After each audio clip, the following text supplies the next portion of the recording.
our topic is a project as a vehicle to change mobility in transport in cities, and we are talking about a project on that is called CIVITAS ECCENTRIC. That is a project that has been running for 4 years. And I'm representing here as a responsible site manager for the city of Turku, and Annika has been the local evaluation manager for the process in Turku. So what we are talking about? We are talking about a city called Turku that is aiming to be a carbon neutral by 2029, and we are aiming to have a share of sustainable mobility transport modes, that meaning walking, cycling, and public, to raise up to 66% by the year 2030. And currently we are around 49% with this figure. And we've been running a project called CIVITAS ECCENTRIC as a city of Turku, but we haven't been the lead partner. We have been part of the magnificent consortium composed of Madrid, Munich, Stockholm, Bulgarian city called Ruse, and city of Turku. This has been the first CIVITAS project financial instrument that has been taking place in the city of Turku for the past 4 years, and it's now finalizing in November this year. A specific focus has been on living laboratories and smart mobility especially, and also looking at the holistic way of approaching mobility options. In the key figures, we have these five cities that have been working closely together, and we've been having altogether 50 mobility measures in 6 thematic areas. And then we've had also a large number of observer cities, 20 cities that have been following us with a reasonable budget also, which is a really good thing that we have had this 4 years of actually going through a variety of transport operations that have been having a good exchange between each other. And this has been a really valuable asset in the project. And so what have been the measures in Turku? In Turku, we've had 9 measures that have been focusing in the first event on stakeholder engagement in a living laboratory area, and also in the region of the regional public transportation authorities, and also among the local municipalities there. So we've been focusing on that. We've been developing laboratory area options. That is an area that is very tense, that is called Kupita, which is a growing area. We've been looking at the different variations that we could be piloting there. Then we've been focusing on sustainable urban mobility planning and taking that further to the next level with stakeholder engagement. Then a new theme of mobility as a service was first introduced in this project, and we've had 2 measures focusing on that. First one focused on integration of a city bike share system, and also launching the city bike share system. That's another measure in our pool of measures. And this has been an all-year system that has been developed in a very new way, actually, that hasn't been done before. Then another measure has been focusing on looking at integrating the different ticketing options so that we would have a transport chains that would be usable with one ticket to all of the different mobility options. Then we've been testing all year round safe cycling infrastructure. How do we maintain that? Because winter is a really unused opportunity in our cities. So we've had a 12-kilometer long winter cycling testing route that has been done with brushing and salting. So that has been a new technique for us. Then we've introduced an electric e-bus for one bus line, so 6 fully electric buses. So that has been another measure. And then we've introduced and tested different e-vehicles as part of our city fleet and as part of promoting e-vehicle sharing. And also introducing biogas has been another one. So what was really new? We had new concepts coming through this CIVITAS project. First of all is the laboratory thinking. How do we look at the holistically on an area? What are the things that we need to take into consideration? Then this mobility as a service concept that was firstly introduced in here for as a European project, and it has been developing rapidly over the past year. So it has been really exciting to carry on these measures. Then we've had the first really significant evaluation process that has taken place, and this is what Annika will be talking more after my short introduction. And then this has been an interesting time where there's a strong national discussion on climate change, and it has really taken off. And also the focus on actually shifting the modal share has been part of this. And of course, I can't help mentioning the new mobility vehicles that arrived to the market during this period.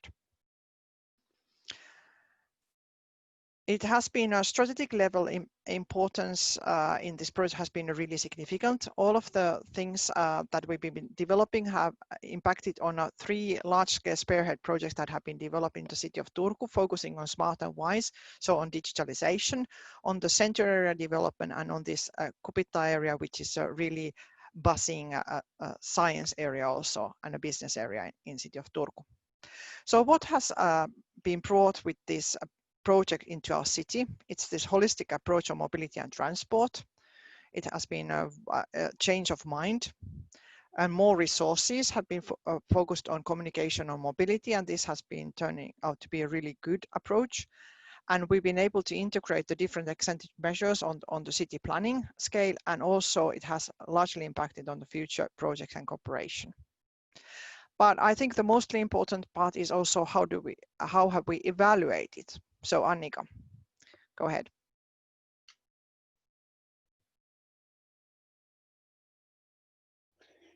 Sorry, yeah, I muted myself for a while. Just excuse my voice. I do have a normal cold, nothing more serious, but I hope my voice carries out through the presentation.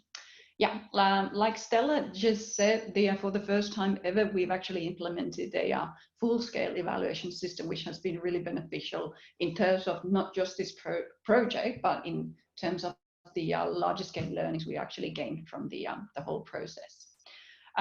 If you look at the project impact in Turku, like Stella said, there's been many positive changes that were actually achieved with eccentric impact.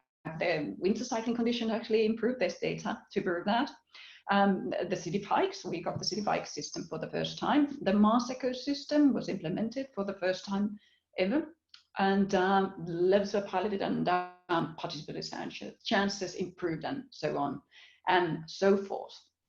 But of course, as always in projects, not everything goes as planned. Never.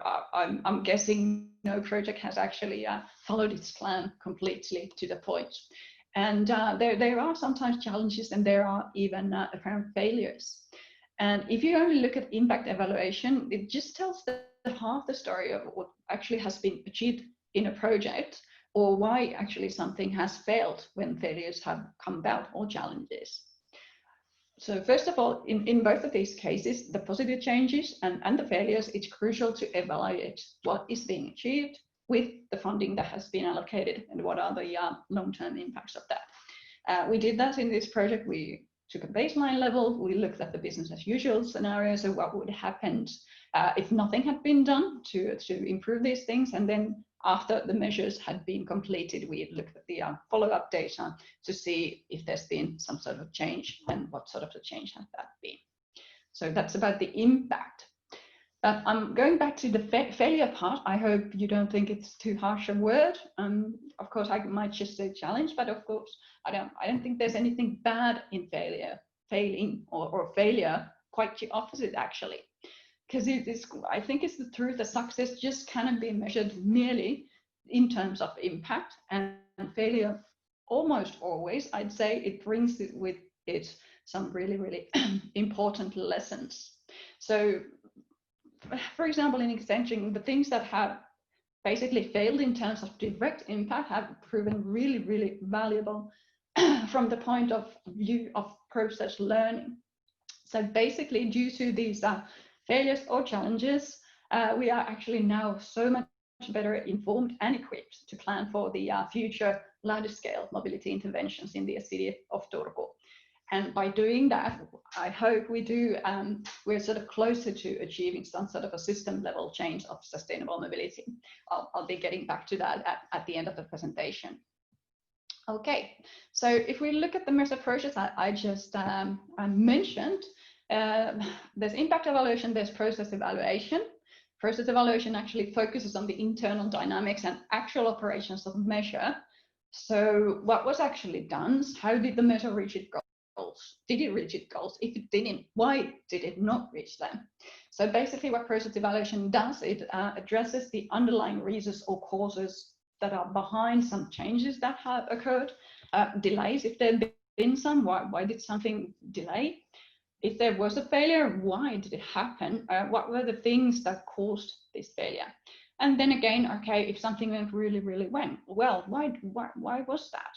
Okay, what was done well, so to say? So impact evaluation really brings forth the concrete results. The process evaluation really tells about the lessons learned behind those concrete results. And process evaluation does that by looking at specifically the barriers and drivers of a particular measure. And it kind of helps when doing that to categorize them so you can easily compare them in that case. So some of these categories of barriers or drivers are quite concrete and tangible. They can be sort of easily understood, and what should be done about them might be easy to comprehend as well. But of course, some of them, and quite a few actually, are more complex and sort of underlying. So you have to dig into them and think, okay, why did this go like this, and what were the many different effects behind it?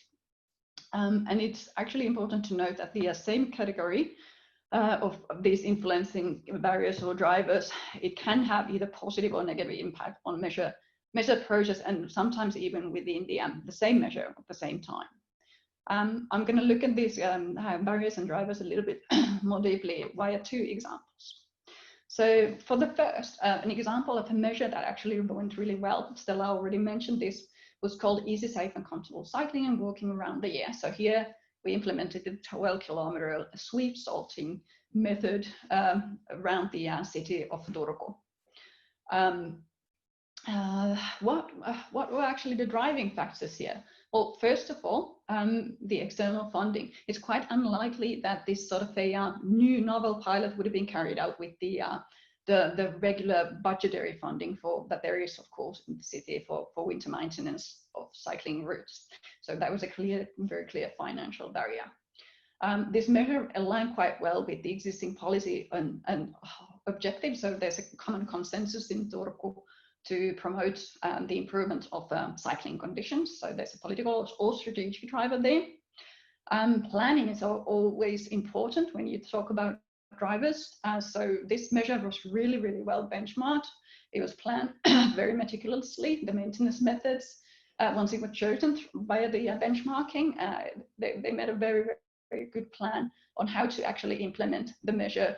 And even throughout it, in implementation and demonstration, some changes were made to the method. So there was a constant update of this planning process. Communication involvement. This was a really interesting example from an evaluation point of view, since there was a thorough collection of information, and it was done from both the citizens. So citizens could give feedback on the route via a internet feedback system. And also there was a specific group involved to give feedback, the group of avid cyclists from the local cyclist association. And they give sort of specific, deeper feedback. So there was a very good involvement of stakeholders here at place as well. If you look at the barriers then, there's always, if you think about the long-term impacts of a measure, something good was really done here, but how will we maintain that? So that's a financial barrier. So will there be money later on to actually carry on with this good maintenance method, since it's like 2 or 3 times more expensive than the business as usual method. So there's the risk of discontinuation once the project funding has ended. And the tendering process was quite complicated. It was done differently from the business as usual maintenance. So there was a problem-related barrier there. Another problem-related barrier was the lack of information on accidents and incidents on the route. So this actually relates to the impact evaluations. It's quite difficult to actually prove. So if you want to justify to politicians, okay, why should we pay a high price for this winter maintenance method? We should be able to demonstrate, okay, there's less incidents, there's less accidents. But that's not easily done due to different sort of statistical reasons. And well, basically one main fact is that we don't get enough information from the hospitals about possible accidents. Some communication related barriers here, issues with the flow of information between, there was a lot of parties involved in carrying out with the pilot, so there can be some barriers related to that.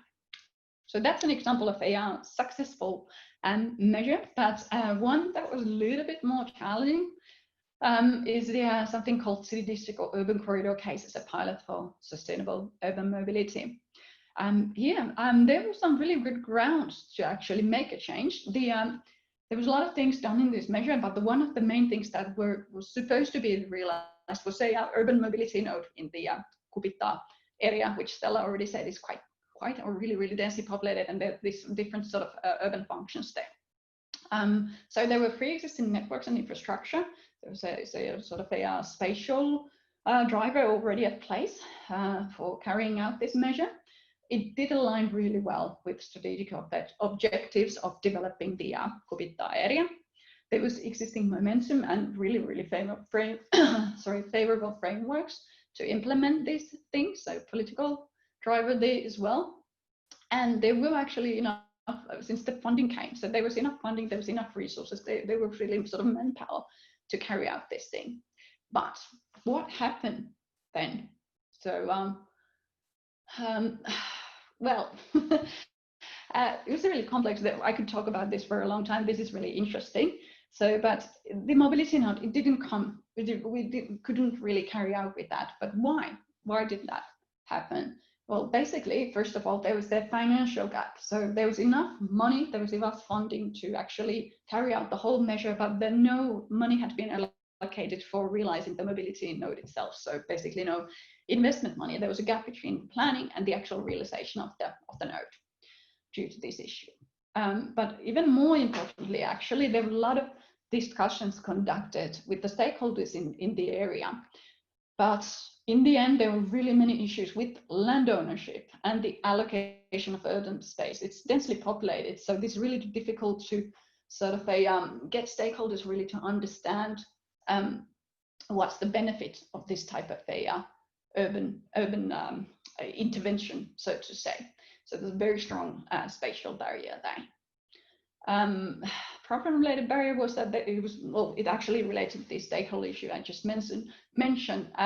It was difficult to involve the private access. There were a lot of reasons behind that. One of them was sort of competitive concerns or secrecy issues. So not the easiest group to address really.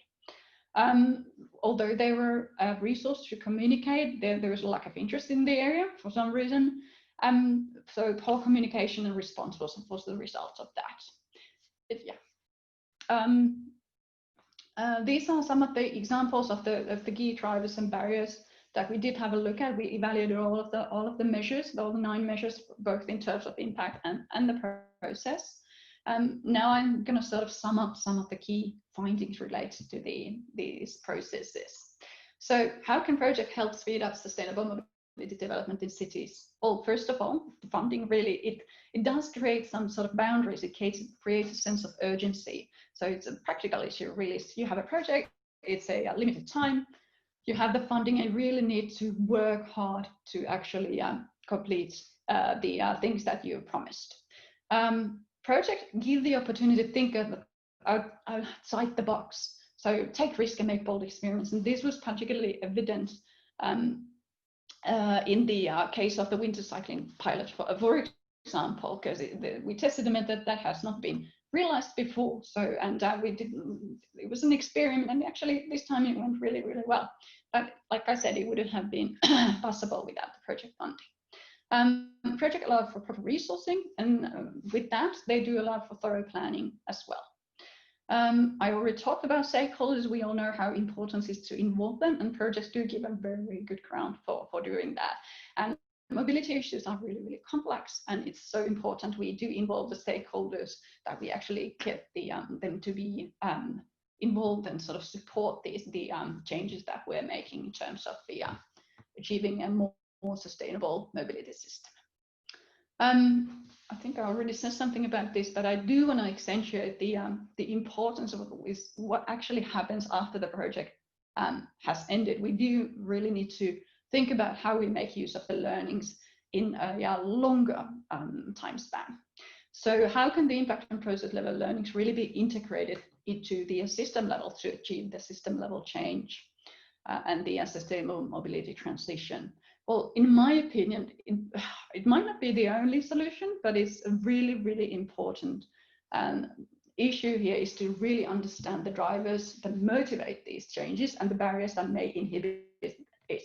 And that's what here in Eccentric we've done for the first time ever, really. And I do really appreciate the value of this. And it actually has been, now that we've done it once, we do know how to plan for future projects, both in terms of, okay, their contents, but also these so-called supportive actions. So we do know how to build the evaluative framework a lot better, and we do not build it in the first place. Like I said, it's not, I don't know about your projects, the listeners, but in many of the cases, and in good or thorough long-spanning evaluation framework does not really exist. So in my opinion, that's something that is crucial to the sustainable mobility transition and the consequent system level change. I think that's all from my part. Do you still, Stella, want to say a few words? Yeah. I want to say that, I mean, like Annika was stressing, that it is really, really important that to have this evaluation, and we're really grateful for Annika for doing it really properly. And this picture in here that you can see is illustrates what has happened in as a holistic way in what has happened in our city. And I think it well highlights that we've had a change of mindset in how do we actually approach mobility. It's not just the infrastructure, it's all of the layers about that. And it's also this changing of mind. How do you think and approach and go from the service perspective into the mobility as such? And the CIVITAS ECCENTRIC has created a lot of new businesses that have coming to boost in our city. So there's a lot of leasing actions that have created through that, and a new business opportunities. And also it has giving rise to at least 12 new projects that are taking further the different approaches that we've identified that are needed to work more in our city. So it has actually giving ground for a new way of working, and this has also resulted in a city that we are now looking in more in holistically, and we are looking into coordinating all of these actions, and not just focusing on the infra, but as I pointed out, also the business side of that things together. So this has changed the whole perception to the new, I would say, to the new trend that is going on really strongly.